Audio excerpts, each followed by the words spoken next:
আসসালামু আলাইকুম, কি অবস্থা সবার? আজকের ওয়েদার খুব খুব বাজে।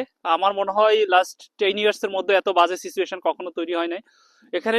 আজকে অন্টারি গভর্নমেন্ট বলছিল nobody can go outside unless any emergency, but আমরা এখানে আমার আরো 4 জন ভাই আছে, আমরা ঘুরতে বের হয়েছি। সো আপনারা আসেন, আপনারা একটু আসেন, আমার সাথে আসেন, আসেন ভাই আসেন। সো আমরা আজকে পিছনে ক্যামেরাম্যান আছে সাজ্জাদ, আর আমার আরো 2 ভাই আছে। আমরা সবাই Noakhali, it's like mini Noakhali.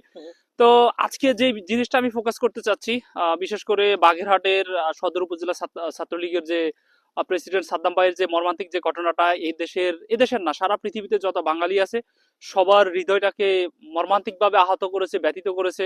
যে এটা দ্বারা প্রমাণ করে আপনি কোনো নেতার পিছনে স্লোগান না দিয়ে যদি আপনি আপনার ফ্যামিলিকে ভালোবাসেন, কারণ আপনার নেতা, আপনি যাকে বলেছেন যে অমুক নেতা ভয় নাই রাজপথ ছাড়ি নাই, তিনি কিন্তু আজকে কানাডার এই হিমসাগর হিম শীতল আবহাওয়ায় কিন্তু তিনি এনজয় করতেছেন। আর অনেক নেতাকর্মী দেখা যাচ্ছে জেলে আছে, অনেকের ফ্যামিলি না খায় আছে।